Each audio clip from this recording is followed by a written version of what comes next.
소프트웨어 개발을 알고 그 다음에 소프트웨어 개발 속도가 빛의 속도가 될 거라고 알기 때문에 아는 사람은 엄청난 기회가 생길 거다. 하지만 모르는 사람은 자멸할 수도 있다. 자멸하는 게 아니라 사라지는 거죠. 그냥. 그리고 최근에 며칠 전에도 대단한 이슈가 있었어요. 이게 실제 뭐 사실인지 아닌지는 아직 밝혀지진 않았지만 이 데빈이라는 거를 오픈소스로 구현하기 위한 오픈 데빈이라는 프로젝트가 있습니다. 근데 오픈 데빈이라는 프로젝트에 갑자기 어떤 데빈 코그니션이라는 아이가 PR을 올린 거예요. 근데 그 데빈이 이제 오픈소스 데빈의 이슈를 보고 이거를 이렇게 고치면 되겠다라고 코드를 수정해서 PR을 올립니다. 그래서 그걸 머지가 됐어요. 그게 뭐냐면 AI 소프트웨어 개발자가 AI 소프트웨어 개발자를 수정하고 개선하고 있다는 얘기죠.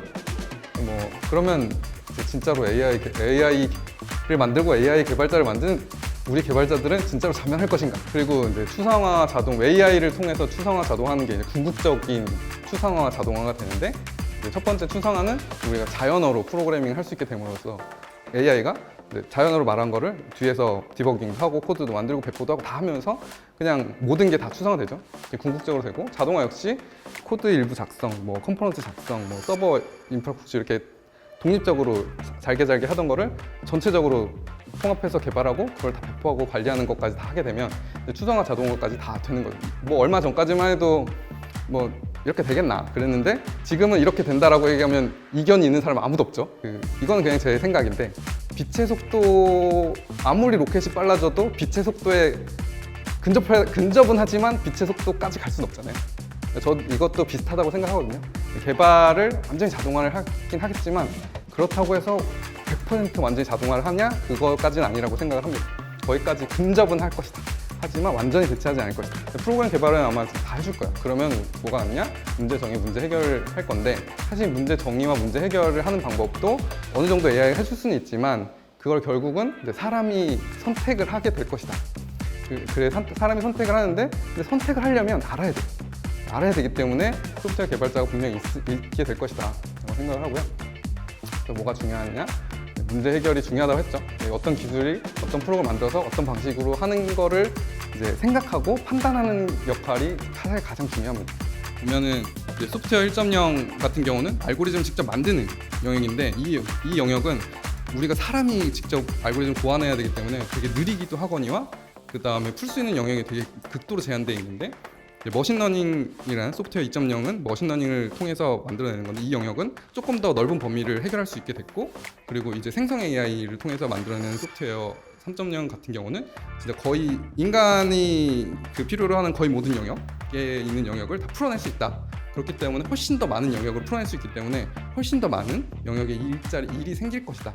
아까 굉장히 빠르게 또 변하기 때문에 올해 만든 게 또 내년이 되면 되게 평범해질 수 있다라는 말씀을 주셨는데 뭐 최근 한 한두 달 새에 가장 좀 그럼에도 불구하고 제일 좀 주목하고 계신 기술이나 뭐 툴이나 프레임워크나 혹은 뭐 눈여겨보셨던 회사나 서비스 이런 게 있었다면 좀 어떤 게 좀 떠오르시나요?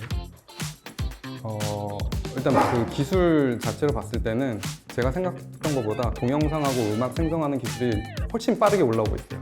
저는 올해 말 정도는 돼야지 올라올 수 있을 거라고 생각했던 수준이 지금 올라오고 있거든요. 그래서 그게 좀 빠르게 올라오고 있다는 생각이 좀 들고 그리고 온 디바이스에서 인플러스 하는 거 이게 조금 빨리 올라오고 있고 기술적으로 봤을 때는 그렇습니다. 그리고 저 플랫폼적으로 봤을 때는 플랫폼이나 기술 개발적으로 봤을 때는 노코드 영역이 좀 빨리 올라오고 있는 것 같아요. 노코드라고 하면 뭐 그냥 완전히 코드를 내가 짜지 않아도 돼 이 정도 수준이 예전에는 좀 어려웠는데 이제는 벌써 가능해졌다 그 정도 수준이고 그게 이제 프론트엔드에서는 그렇고 백엔드에서는 이미 거의 개발하지 않고도 만들 수 있는 정도 수준까지 많이 올라왔기 때문에 이걸 조합해서 사용하는 게 좀 앞으로 개발하는 거에 좀 많은 영향을 미칠 수 있을 거다라고 생각해서 어떻게 하면 최대한 코드를 덜 쓰고 개발을 안정적으로 할 수 있을까를 지금 좀 보는 기술 중에 하나이긴 합니다. 다시 앞으로 돌아가서 수학 관련된 거에서 좀 추가로 여쭤볼 게 있는데 사실 이 질문 드리다 보니까 이게 또 이미 내가 개발자로 일하고 계신 분들 입장에서는 수학을 조금 추가로 공부한다는 게 필요할 수도 있는데 취업 준비생이거나 아니면은 20살에 컴퓨터공학과를 이제 진학했다거나 혹은 고등학교 2학년으로 돌아간다거나 더 예전으로 돌아가서 소프트웨어 개발자가 되는 걸 지금 공부하는 시점으로 만약에 진중님께서 몰아가신다면 아까 뭐 수학도 말씀해 주셨지만 뭐 지금의 원래 개발자들이 공부해오던 그 지식도 똑같이 해야 되지 않아요? 좀 다르게 공부를 해야 될 거라고 생각하십니다.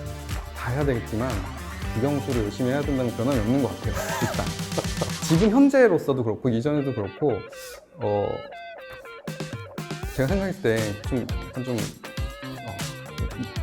이견이 있을 수도 있는 얘기긴 한데요. 좋은 회사를 들어가고자 한다면 오히려 더 기초적인 지식이 더 많이 필요하다고 생각합니다. 그런 경향들이 더 많이 있고요. 작은 회사일수록 지금 빨리 개발을 해야 돼가 많고, 좋은 회사일수록 더 문제를 제대로 풀거나 혹은 어려운 문제를 풀어야 돼가 많기 때문에 좋은 회사를 더 가고 싶다라고 한다면 더 기초 지식이 많이 필요하고, 그런 회사에서는 그런 기초적인 질문을 오히려 더 많이 합니다.